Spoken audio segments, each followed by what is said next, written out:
Class is calling on reserve energy. Class is the ability to overcome any number of challenges during a race. Class doesn't mean you never get tired, but it does mean you never show it. Class doesn't mean you're not tempted to quit sometimes, but it does mean you never actually do. And in the final yards of a race, class makes the difference. The title of this session is Perseverance, but it could very well have been Class, because they seem to be very similar qualities. Whatever word you want to use, this is an extremely important element of strong character. I also suspect that in recent years we've overlooked the importance of perseverance to some extent, because we believe so strongly in talent as the true determinant of success. For instance, there are a great many special programs in the schools for so-called gifted children, and these programs can begin as early as the first grade.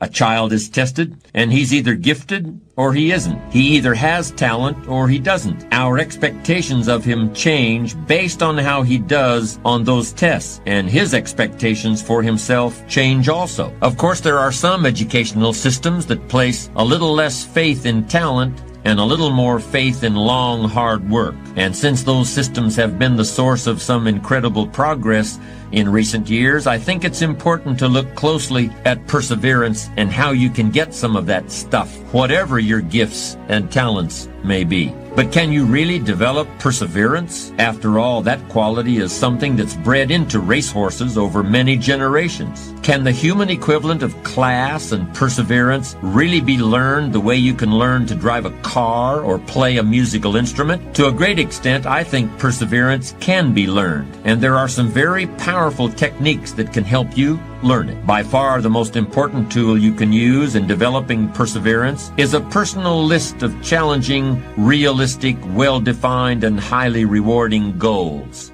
Goals are major to a genuinely success-oriented person. Without them, you're just playing around. The difference between a goal-directed individual and someone without goals is like the difference between a Wimbledon champion and a kid batting a tennis ball around on a court with no net, no opponent to bring out the best in him, and no way of keeping score. Despite everything that's been written about the importance of goal setting, very few people actually put it into practice. It's always amazed me the way the average guy puts more thought and effort into planning his 2-week vacation than he devotes to planning his life. What's he taking a vacation from? He hasn't really decided what he's trying to do in life, but for 2 weeks out of the year, he just decides he wants to do something else. And this is what he plans very carefully. Challenge creates strong character, and goals represent challenge in its most positive form. Leaders have their personal goals clearly in focus, as well as the goals of the organization. In fact, one of the principal responsibilities of leadership is defining goals for the vast majority of people who aren't able to do it for themselves. Over the years, I've developed some ideas about effective goal setting, and I'd like to share those with you in a moment. And I also want to point out some traps of goal-directed behavior that aren't usually talked about, but that certainly ought to be. When I was a kid, I used to dream what it would be like to buy a ticket on a railroad train and just go someplace. I really didn't think about where I'd be going or how long it would take to get there. I just loved the idea of getting on the train and just letting it take me someplace. I guess there's still something appealing about that idea, but it's not really the way you want to live your life as a mature human being. When you grow up, you buy a ticket on a train or a plane because you want to go someplace, and you know exactly where you're going. You may have to change planes in a different city. Your flight may be canceled, and you may have to switch to another flight. You may not feel like talking to the person seated next to you,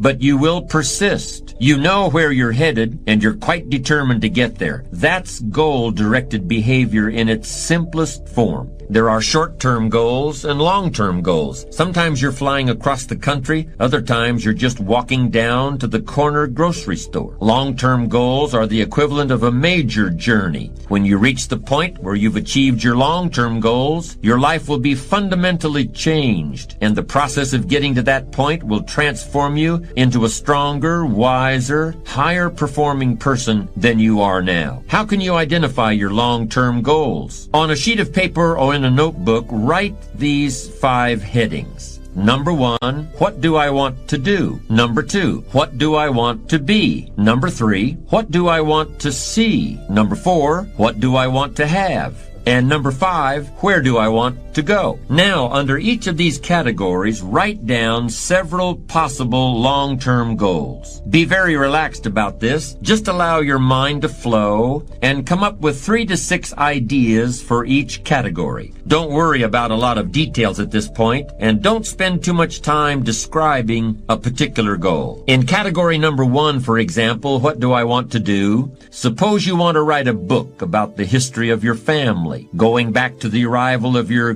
great-grandparents in the United States. Just quickly jot down family history. Then as you look down the list of categories, it occurs to you that you've always wanted to see the pyramids in Egypt, so you write pyramids. Keep writing down ideas as long as the list of categories continues to inspire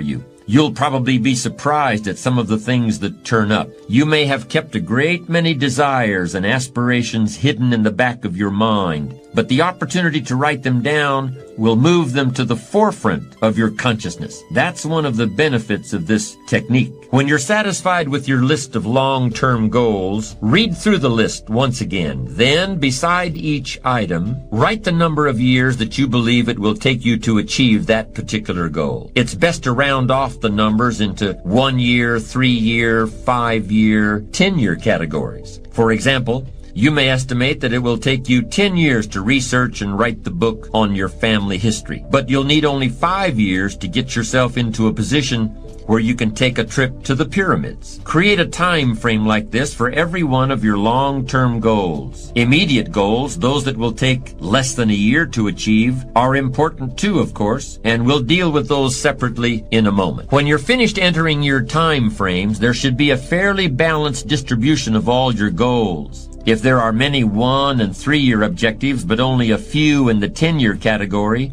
maybe you need to think more about what you really want your life to add up to. What kind of life you really want to build over the long run. But if there's a preponderance of 10-year goals and relatively few of the shorter-term variety, this may be an indication that you're putting things off, that you're focused too much on where you'll be at the end of the day and not enough on what you can accomplish right now. Keep working on your list, adding and subtracting goals with various time frames until you've created a more or less even distribution. Now comes the really challenging and interesting part. So far, you've just been adding things to the list, but now it's time to start making some selections. Now you're going to start asking yourself what's really important compared to what might just be sort of fun. Choose 4 goals from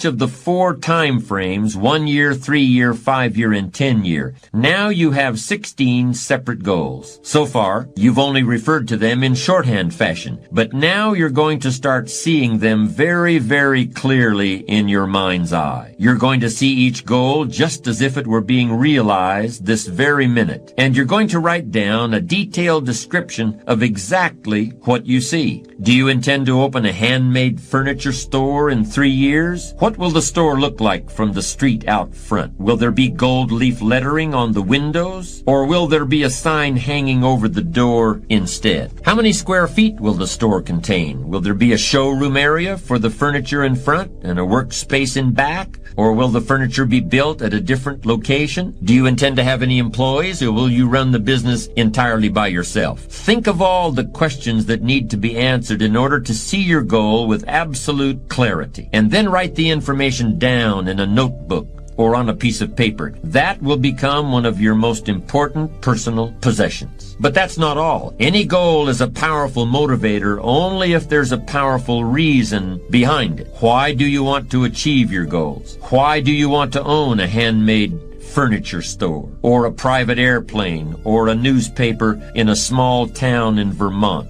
Why do you want to compete in a triathlon, or visit the Australian outback, or be the first woman in your family to earn a PhD? Write down your reasons for wanting each goal in the same degree of detail that you use to write your descriptions. If you can't find a clear and convincing reason for each of your 16 goals, do some serious reevaluating. You may have more whims or pipe dreams than real goals, and now is the time to make that discovery.